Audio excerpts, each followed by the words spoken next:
welcome to the Election Show. I'm your host, Dr. Christina Greer. I'm an associate professor of political science at Fordham University and the co-host of the FAQ NYC podcast. Joining me today via Zoom is Matt McDermott, communication strategist and vice president of Whitman Insight Strategies. And also with me is political analyst and professor of political science at Columbia University, Lincoln Mitchell. Hello, gentlemen. How are you? Good to see you. Good as always. Right. This week, I want to start with Trump versus democracy. It seems as though the president's goal is to essentially set as many fires as he possibly can in the next 2 months to make it difficult for the Biden administration to put them all out. An administration that hasn't received proper information about the transition. We know that Emily Murphy, who is the GSA coordinator, has not signed the paperwork so that the Biden administration could get the much needed funds and information they need to start this transition. So we know that there was an execution last night sanctioned by the Supreme Court and the Trump administration. He's removing troops from Afghanistan and Iraq. He's contemplating new terrorist designations in Yemen that could complicate peace offerings. He's rushing through authorization of massive arms sales without congressional approval that could alter balance of power in the Middle East. He's planning some last minute crackdowns on China. I mean, the list goes on and on with military strikes in Iran, according to the New York Times, a wall of sanctions that would make it difficult for Biden to rejoin the Iran nuclear deal that he scuttled so long ago. And then sending Mike Pompeo on the first ever official visit by US Secretary of State to an Israeli settlement. So he's doing lots with foreign affairs that's going to make Joe Biden's job very difficult, or at least complicated, when he's sworn in on January 20th. So Lincoln, I want to start with you. It seems as though we're in the scorched earth portion of the presidency, as Donald Trump is constantly stated he's the projected loser, even though the votes haven't been certified just yet. So what are your thoughts on this strategy of let's burn everything down as we leave the building? Well, you use this phrase Trump versus democracy, but perhaps Trump versus America is a better way to understand this. It's not just that he is undermining democracy by trying to overturn the outcome of a free and fair election, by seeding doubts about the democratic and about the electoral process, which, by the way, are a way to create an atmosphere where it will be easier to re-implement and to strengthen voter suppression laws, making democracy more difficult in the future. But he is also making a fight against America. He is leaving Joe Biden not just with a democracy in shambles, but with an America that is going to be losing influence, losing power, losing affluence, and people dying. One thing you didn't mention that Trump has not been spending any time on is the pandemic. We are now getting between 1,500 and 2,000 people dying a day from COVID-19, and Trump has paid zero attention to that. So between we're not going to get a stimulus deal before Biden becomes president. And then you add creating a foreign policy, and Trump, came into office knowing nothing about foreign policy and is leaving knowing nothing about foreign policy. All he really knows is that his evangelical base loves Israel, and that, Jared Kushner's a smart guy, which, by the way, isn't true, and that, he can do some things to keep some people happy. And I'm going to dig up this old American Nazi sympathizer slogan of America first. So what he is doing, there's no ideology, there's no vision behind this. It's just a matter of making America weaker in the world as his parting shot. So that is scorched earth, but it's not just scorched political earth. It's scorched earth against the United States. The United States is going to have a very tough time just getting back to where it was in 2016. And the last few months of the Trump administration are going to make it much more difficult. So, Matt, going off of what Lincoln said, last week, I think I asked you all this question, which is, the Biden administration thus far is kind of going ahead sort of with the transition, even though it's not official. The transition process isn't official. As a Democratic strategist, Matt, should the Biden administration change course since we're seeing this scorched earth strategy and we're not seeing Trump concede? He said he's not going to concede, and he's essentially bunkered and hunkered himself down in the White House and is just governing by tweet. Look, I think the slow, steady competency and leadership from the Biden transition team is exactly the tone they need to strike, given what's happening in our country right now. But frankly, I think Democrats across the country need to be louder in speaking out against what Donald Trump is doing. which is essentially a coup attempt. I mean, I think what we're struggling to do now in defining what Trump is doing in these final days is ignoring the obvious. Just because a coup attempt is, not going to be successful, or just because it's silly, or just because it's almost comedic in nature, the way they're going about it, that is what's happening right now. Is we have a Republican incumbent administration that's refusing to accept defeat and is using every action in their power to try to maintain authority and maintain their presidency into next year. Will it be successful? Absolutely not. And I think we've seen over the past few weeks that there are controls in place, however limited they are, to ensure that that won't happen. But that is what's happening. And it is bizarre to me that we're now 3 weeks after the election and we still have pundits going on TV suggesting that Donald Trump just needs a few more days to accept the reality. Look, like, how much longer are we going to have to accept that the president is an infant who's refusing to give up power before we start speaking up against it? So I think the Biden team needs to keep doing what they're doing what they can outside of GSA authority to put their team in place so they can hit the ground running on day one. But their supporters, both in Congress and in grassroots communities around America, need to start speaking up against what's happening here, because not only is it dangerous for our democracy, but it's costing lives with this pandemic and the inability to build a transition of power that can get this vaccine out as expeditiously as possible.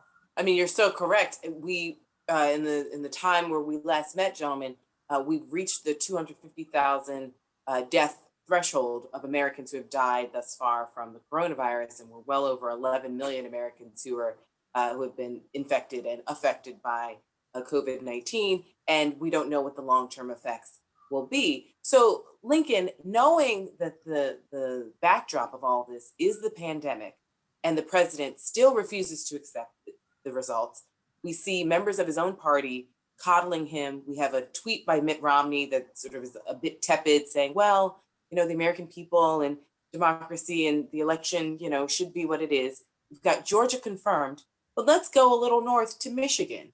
And so the president now has his eyes set on Michigan. He's meeting with senators from Michigan this week. He's been calling local county officials, trying to bully them and pressure them. It appears as though Michigan will certify their electoral votes, but the president has definitely tried to put the full court press on that state to try and flip it. We even had former New York City Mayor Rudy Giuliani yet again saying the quiet part loud, saying, well, if we just throw out all the votes in Wayne County, which is Detroit, a predominantly Black county, predominantly a county that most votes went to Joe Biden. It's a very Democratic, big D Democratic county. We just all those people out, then Trump wins Michigan. What are we thinking about Michigan and the president's attempts to essentially commit voter fraud in broad daylight by throwing out the votes of American citizens? I mean, they've all but said Black votes don't count, and so they should be thrown out so we can win. Well, let's start with just reaffirming what you just said. There is no way to understand what Donald Trump or Rudy Giuliani or their Republican apologists are doing other than through the lens of racism, right? This is an attempt to say that the fact that African-American people went to the polls and voted in Detroit, which is in Wayne County, is axiomatic proof of voter fraud. Essentially what they're saying, I'm going to put this in plain English, a lot of Black people voted, therefore they must have cheated, right? That is racism, pure and simple.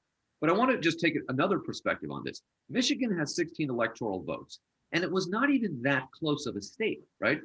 Pennsylvania, for example, was closer than Michigan. I believe Arizona was as well. Even if you flip Michigan, even if you magically make all those votes cast in Wayne County disappear, it still doesn't change the outcome of the election. So what is Trump doing here, right? What is his game here? Is he going to magically flip Michigan and then go on to Wisconsin where the margin was closer, right? And Milwaukee, not quite as important in Wisconsin as Wayne County and Detroit, but still you can make a parallel there. What he's trying to do here is, one, energize his racist base, right?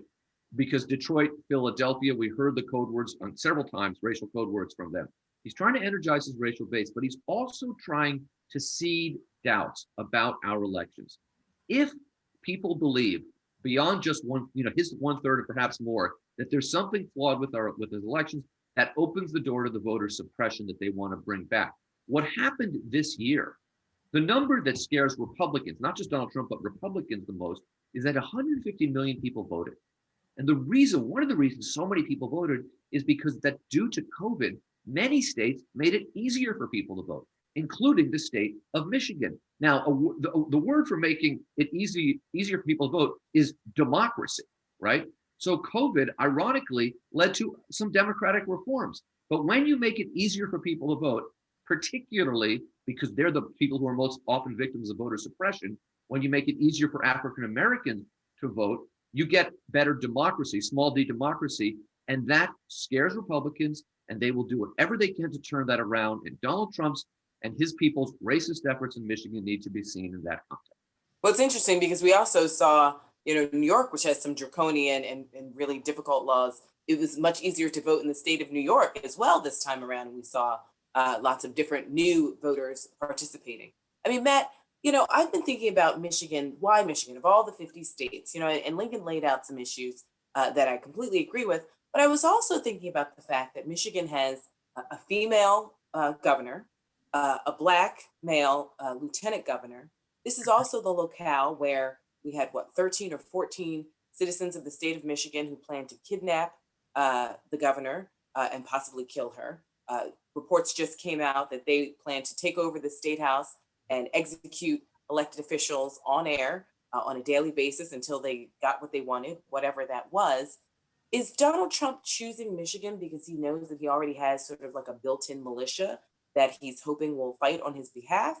Is this because he wants to choose a state where he lost by such a wide margin? So if he can win this argument with Michigan, then it makes it easier to win the arguments about Wisconsin and Pennsylvania, Arizona and Nevada. What do you think his strategy is, if there is a strategy, or are we just having lawyers amuse him, collect their check, hopefully they get paid up front because we know the president doesn't like to pay his bills? Like, why are people going along with this nonsense when the president is 1 for 25 of the court cases that he's brought in states all across the country? Because they can, right? I mean, that is the simple answer. They can, and by and large, the institutions in this country so far are allowing him to do it.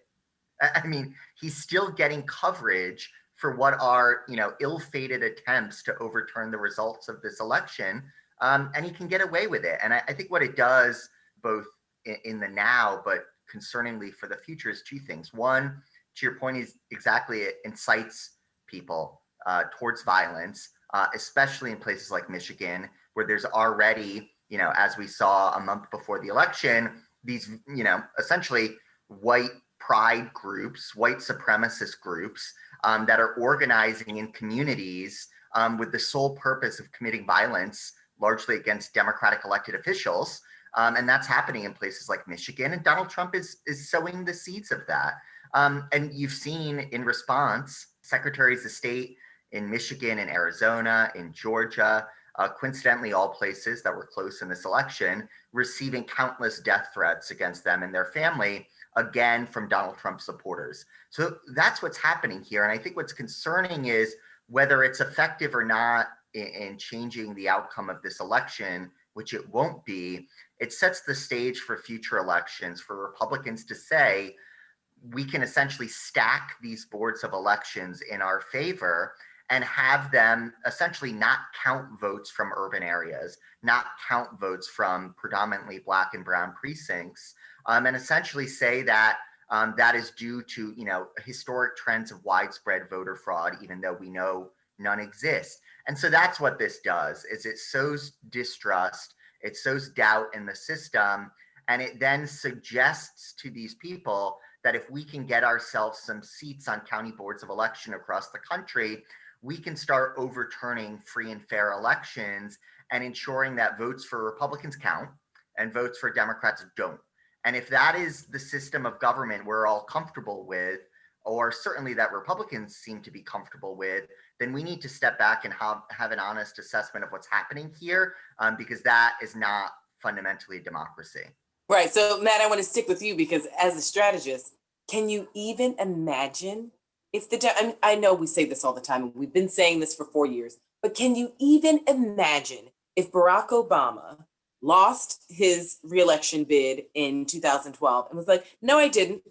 And you know what? Those states that have large white Republican populations, like we just need to throw those out because I don't think that's the case. And having a Democratic senator go down to a state, not his own, and possibly pressure a Secretary of State to throw out ballots the way Lindsey Graham is accused of doing in the state of Georgia. Lindsey Graham, the senator from South Carolina. I mean, I know that we played this game before. If Barack Obama did what Donald Trump did, if he did 1/1,000,000th of what Donald Trump did. But it seems to me that all of the Republican fears of Barack Obama never came to fruition, but they are now doing all the things that they said he would do in their own lives. The president of the United States, Donald Trump, tweeted out this week that every person who didn't vote for me is unchristian and un-American. What does that even mean, right? Like, we are so far beyond the looking glass at this point. You're exactly right. If Barack Obama did this, if Hillary Clinton did this, if Joe Biden did this, if any Democrat in America did this, there would be a 24-hour, 7 days a week echo chamber of anger and outrage. Republicans in Congress would be bringing Democrats to the floor, for censures.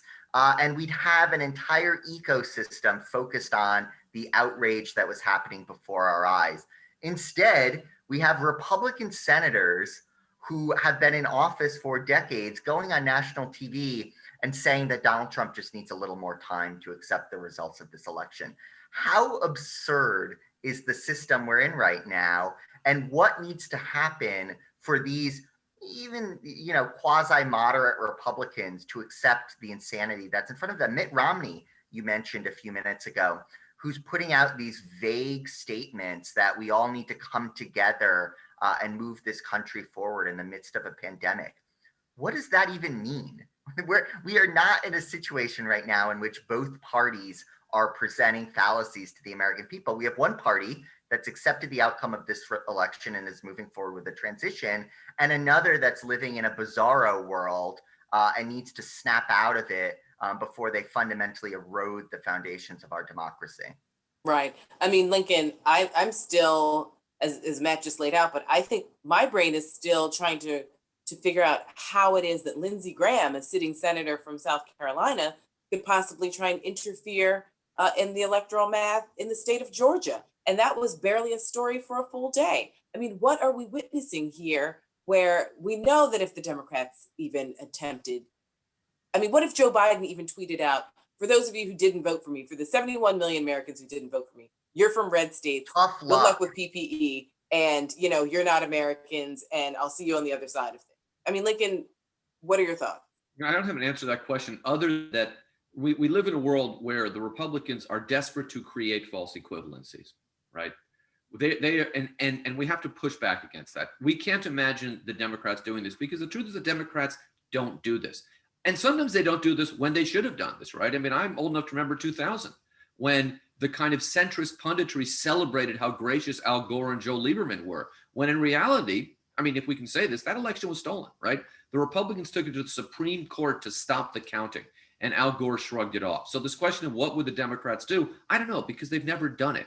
But one thing we should note is that there is an alternate universe in which several million of our fellow Americans live, in which this election was stolen by the Democrats.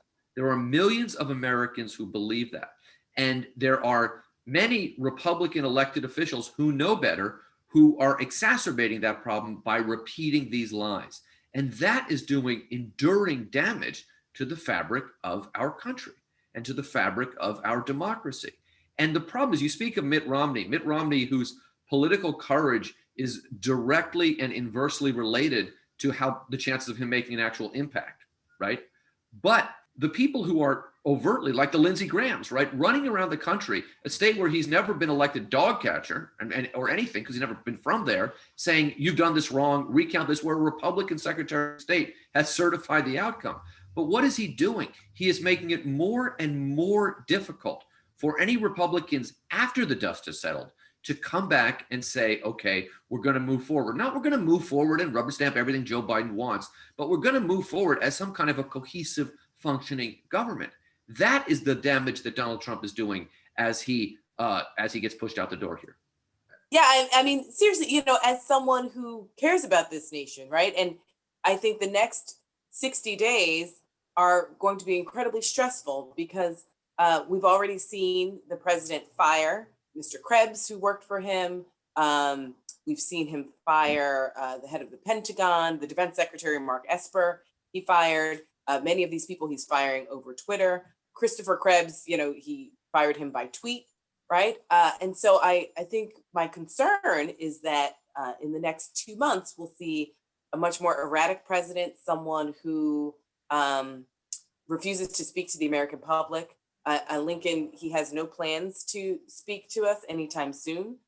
He's meeting with folks in the White House, but not communicating. We know that we don't have an effective press secretary. We've heard that the Trump family is canceling their plans to go to Florida so he can golf some more. So they're going to stay in the DC area. But many people just argue that the president is going to essentially play with us the way he likes to do in the big season series finale that he's done. So what are your sort of projections for the next few weeks, but more specifically on December 14th, when we know that the votes will be certified? Well, we have a needle to thread here as the American people, individually and collectively, balancing between our civic duty, right, to be engaged, to care about the future of our country, to do things like vote and become informed, right, and protecting our sanity.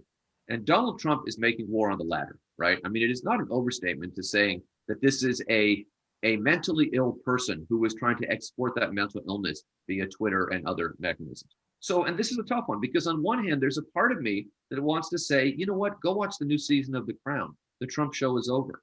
But the truth is, the Trump show isn't quite over yet.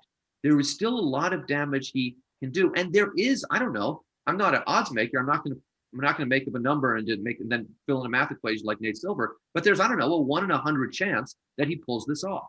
So we have to remain vigilant and watch what happens and watch the damage that's being done, with, on the other hand, recognizing that it's almost certain that he's on his way out. So if Donald Trump decides to have a, maskless Thanksgiving feast in the White House, right, which is not beyond the realm of possibility, because this is all a hoax in his view, like, that is extraordinary, but it's not something about which I can do anything, and we should know about it and move on. And if he decides to tweet out insults to all of us, and by the way, I don't know why unchristian and un-American are linked together. I think of myself as deeply American. And if you have to look no further than my baseball card collection, and undoubtedly unchristian. I never make a claim on being Christian. I make no claim on that, right? But if he wants to say that, those people, those Thanksgiving cancelers are, are all sheep or something like that, that we can ignore. So we have to pay him attention, but not too much attention. We have to be politically smart, but can't let him drive us to his level of mental problems. Right. And, Lincoln, I meant to tease you when you said you were old enough to remember 2000. So am I. But I wanted to tease Matt and say, Matt, were you old enough to remember 2000? Oh, just enough. Just a touch. You were just getting interested. So, Matt, I do want to close with you really quickly. Lincoln said something that is of great concern to me as well as we go through the next 2 months.